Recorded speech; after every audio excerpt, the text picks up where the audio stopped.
Assalamualaikum warahmatullahi wabarakatuh. Selamat pagi anak-anak. Bagaimana kabar kalian? Ibu berharap kalian senantiasa sehat selalu dan selalu menjaga kesehatan agar kita semua terhindar dari virus COVID-19.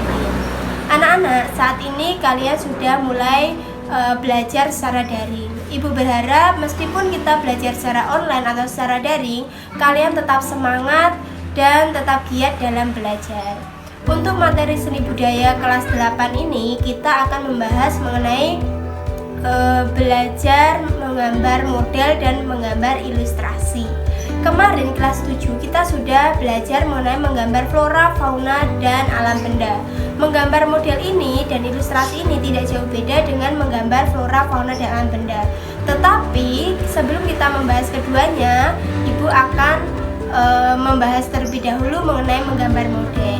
Untuk lebih lengkapnya lagi, mari kita simak video yang sudah Ibu buat dan tonton videonya sampai selesai. Ketika kalian nanti ada pertanyaan, kalian boleh WA di WA Ibu atau mungkin kalian menghubungi Ibu lewat sosial media lainnya. Baik, tidak lama-lama lagi, langsung saja kita simak videonya.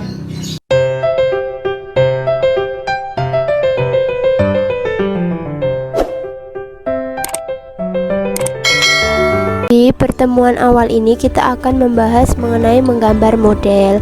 Menggambar model itu adalah kegiatan yang diawali dengan menentukan model atau contoh benda yang akan ditiru, kemudian dilanjutkan dengan menggoreskan pensil ke media gambar sesuai contoh. Nah, ketika kita mau menggambar model, kita bisa menggunakan objek manusia, objek hewan, atau juga bisa menggunakan objek tumbuh-tumbuhan. Bahkan kita juga bisa menggunakan objek benda-benda yang ada di sekeliling atau ada yang di sekitar kita. Ketika kita mau menggambar objek, maka kita harus memperhatikan prosedurnya dan konsepnya. Yang pertama, ketepatan bentuk. Ketepatan bentuk ini sebaiknya bentuknya harus disesuaikan dengan melakukan pengamatan terlebih dahulu. Lalu setelah melakukan pengamatan, yang kedua kita juga harus menyesuaikan tata letak objek dengan jarak pengamatan. Jadi kita sesuaikan gambar tadi sesuai dengan jarak pengamatan mata kita.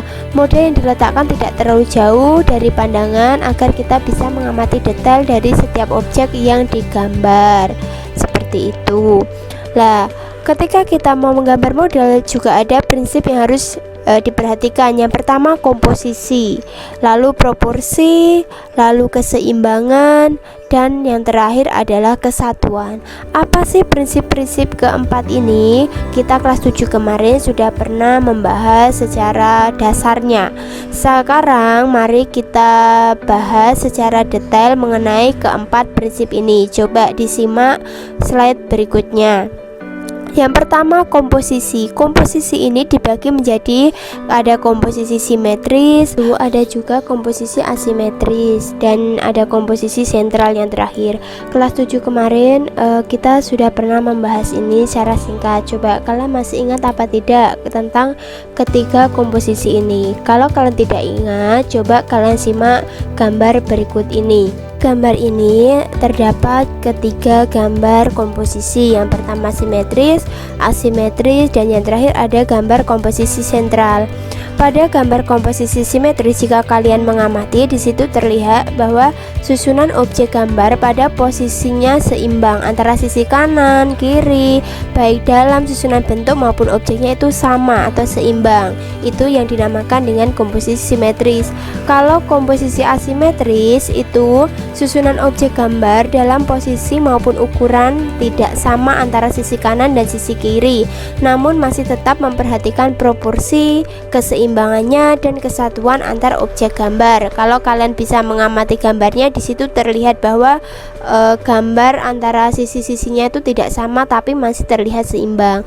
Yang terakhir, komposisi sentral. Di sini susunan objek gambar pada posisi sentral berada di tengah-tengah. Namanya sentral itu berarti di tengah bidang gambar sebagai pusat perhatian. Dengan memperhatikan proporsi, bentuk, dan model gambar, di situ masih akan tercipta dan terlihat seimbang dan satu kesatuan antar objek gambar. Kalau kalian sudah paham, selanjutnya coba kalian ambil kesimpulan.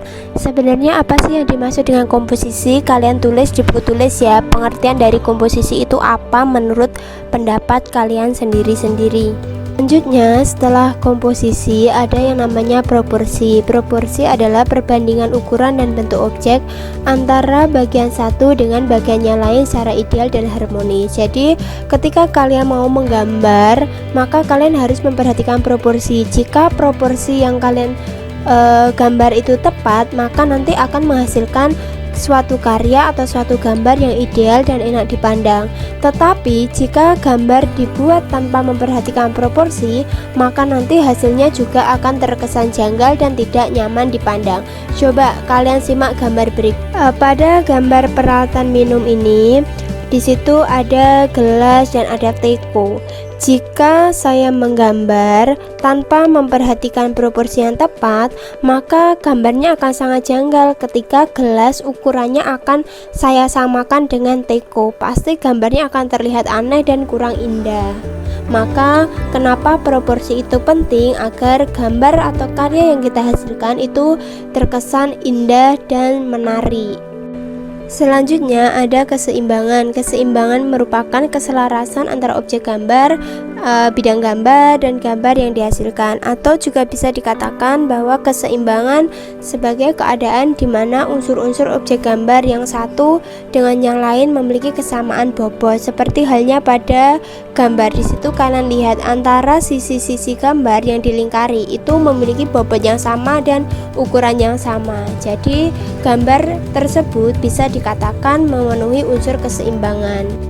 Selanjutnya, yang terakhir adalah kesatuan.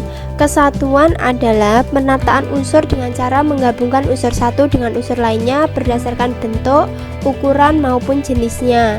Kalau kalian perhatikan gambar tadi, di situ terlihat bahwa gambar di sebelah kanan ditata berdasarkan unsur bentuk, ukuran, dan jenisnya.